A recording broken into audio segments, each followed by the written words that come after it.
अस्सलाम वालेकुम dear students, I am the senior lecturer of chemistry. Chapter number 3 हमने start किया हुआ है। आज का जो लेक्चर डिलीवर किया जाएगा वो लेक्चर नंबर है 15, chapter number 3। Topic that is about KMT। ठीक है, आज क्या डिस्कस करेंगे? Importance of KMT, kinetic molecular theory और मेन पॉइंट्स ऑफ KMT।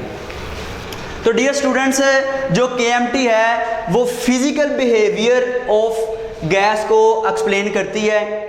ठीक है, इसके जो इसकी इम्पोर्टेंस है इसको किसने प्रपोज किया और आगे इम्पोर्टेंस में जो पॉइंट है उसको डिस्कस करते हैं। KMT फर्स्टली जो प्रपोज की गई थी वो बर्नौली ने प्रपोज किया था इसको, और ये MCQ 1738 ये आपने याद रखना है। उसके बाद जी क्लैशियस ने 1857 में इसको यूज़ किया और इसकी मदद से क्या इसने ड्राइव किया, काइनेटिक इक्वेशन ड्राइव की, और इसकी बेस के ऊपर इसको यूज़ करते हुए काइनेटिक इक्वेशन को जो इसने ड्राइव की थी बाय यूजिंग KMT, उसने एक्सप्लेन किया क्या जी, gas laws with the help of this equation. Kinetic equation को इस्तेमाल करके उसने गैस लॉ को ड्राइव किया, ठीक है, डिड्यूस किया। उसके बाद फर्दर इसको डेवलप किया मैक्सवेल ने, बोल्ट्जमैन ने और वैन वाल ने। ठीक है, और मैक्सवेल की क्या वर्किंग है, उसने law of distribution of velocity पेश किया। Law of distribution of velocity क्या आती है कि जो गैस के पार्टिकल होते हैं, मॉलिक्यूल होते हैं, इधर जो दीवार के बिल्कुल साथ है और जो दरमियान में है, उनकी वेलोसिटी जो है वो, उनकी जो मूवमेंट है, वेलोसिटी है, वो डिफरेंट होती है। इसको हम कहते हैं law of distribution of velocity. यहाँ पे जो पार्टिकल है उसकी और वेलोसिटी होगी, यहाँ पे जो पार्टिकल है उसकी और वेलोसिटी होगी, यहाँ पे जो पार्टिकल है उसकी और वेलोसिटी होगी। तो इस तरह से law of distribution of velocity explain किया। बोल्ट्जमैन ने स्टडी किया distribution of energy among the molecules. Molecules के अंदर, गैस के मॉलिक्यूल्स के अंदर जो डिस्ट्रीब्यूशन है एनर्जी की, उसको इसने स्टडी किया। किसने जी? बोल्ट्जमैन ने। उसके बाद इसके मेन पॉइंट्स हैं KMT के कि जितने भी कंटेनर के अंदर छोटे छोटे ये जो पार्टिकल हैं, स्मॉलर पार्टिकल, इसको हम कहते हैं ये मॉलिक्यूल्स हैं। ये क्या है जी? मॉलिक्यूल्स। जिस तरह से अगर कोई मॉलिक्यूल मोनोटॉमिक है तो वो एक ही एटम में मुश्तमिल होगा, जिस तरह से हीलियम, नियोन, आर्गोन, इसको मोनोएटॉमिक मॉलिक्यूल्स कहते हैं क्योंकि इसमें जो एटम होता है वो एक ही होता है और वो स्टेबल होता है। उसका दूसरा पॉइंट क्या है कि ये जो मॉलिक्यूल हैं ये एक दूसरे के साथ दूरी पे होते हैं, एक दूसरे से। They are widely separated from one and other so large empty spaces between them. इनके दरमियान में जो एम्प्टी स्पेसेस, खाली जगह, वो बहुत ज़्यादा होती हैं, एक दूसरे से ये फासले पे होते हैं बहुत ज़्यादा। तीसरा इसका पॉइंट क्या है जी?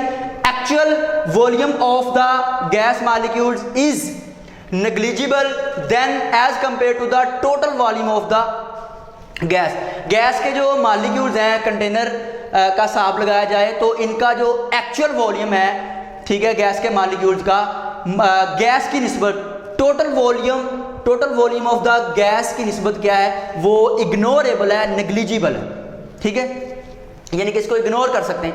उसके बाद ये अगला पॉइंट है, gas molecules are in constant random motion. वो क्या करते हैं गैस के मॉलिक्यूल्स, वो कंटिन्यूसली वो टकराते रहते हैं और उनकी जो मोशन होती है वो रैंडम होती है। रैंडम मोशन होती है बेतरतीबी अंदाज में, ठीक है, जिस तरह से बटरफ्लाई की मोशन होती है। ये पार्टिकल, इस पार्टिकल की अगर इधर डायरेक्शन है तो इसकी इधर होगी, इसकी इधर होगी, इसकी इधर होगी। इस तरह से ये जो मोशन है इसको हम कहते हैं रैंडम मोशन। और चूंकि ये रैंडम मोशन है इसलिए जो गैस के मॉलिक्यूल्स होते हैं इसको हम कहते हैं ये कांस्टेंट रैंडम मोशन में होते हैं। They collide with one another and with the walls of container.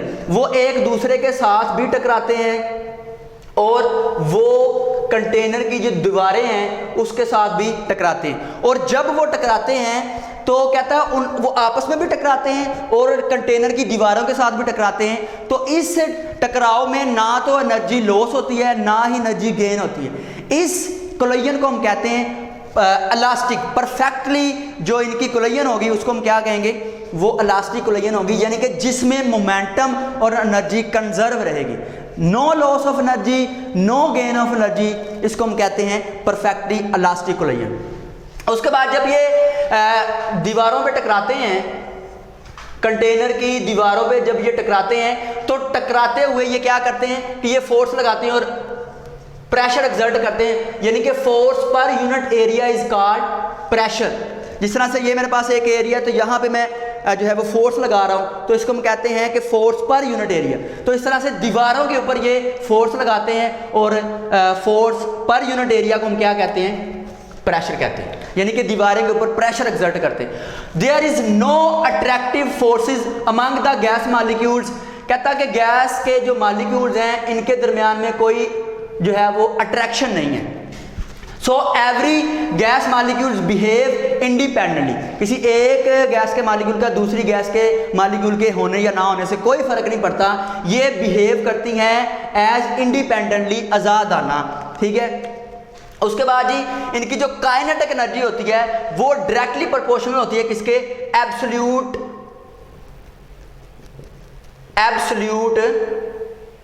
Temperature के। अब एब्सोल्यूट टेम्परेचर कौन सा होता है, जब भी हम टेम्परेचर केल्विन में लेते हैं तो उसको हम कहते हैं एब्सोल्यूट टेम्परेचर। जिस तरह से 10 सेल्सियस टेम्परेचर है तो इसको हम एब्सोल्यूट टेम्परेचर नहीं कहेंगे, लेकिन अगर इस 10 सेल्सियस में 273 ऐड कर दिया जाए तो फिर जो टेम्परेचर आएगा उसको हम कहते हैं एब्सोल्यूट टेम्परेचर। क्लियर जी। और अगला जो पॉइंट है, ऑल द सेम टेम्परेचर जो मॉलिक्यूल्स होंगे किसी भी गैस के, उनकी जो एवरेज काइनेटिक एनर्जी होगी वो क्या होगी जी, सेम, लेकिन कंडीशन क्या है, सेम टेम्परेचर पे। क्लियर जी। और last point that is about के इनके ऊपर जो ग्रेविटी की फोर्स है, गैस के मॉलिक्यूल के ऊपर जो फोर्स ऑफ ग्रेविटी है उसका कोई इफेक्ट नहीं होता। जैसे मिसाल के तौर पर ये गैस के मॉलिक्यूल है यहाँ पे, तो ये मूव कर रहे हैं ड्यू टू ग्रेविटी, लेकिन इनकी आपस में कोलिजन भी हो रही है। ये मूव कर रहे हैं ड्यू टू ग्रेविटी, लेकिन ये आपस में कोलाइड भी कर रहे हैं, तो फिर जो ग्रेविटी की वजह से मोशन होगी, वो इग्नोर हो जाएगी। वो क्या हो जाएगी, इग्नोर। तो जो मोशन कोलिजन की वजह से होगी फिर वो उसको हम कंसीडर करते हैं मोशन यानी कि इनकी हरकत ड्यू टू कोलिजन। और ये एक दूसरे के साथ भी टकराते हैं और दीवारों के साथ भी टकराते हैं। This is all about KMT long question है, इसकी इंपॉर्टेंट शॉर्ट है। ठीक है, और जितने भी पॉइंट हैं ये लॉन्ग क्वेश्चन में हैं। Okay dear, this is about lecture number 50। Okay, अल्लाह हाफिज़।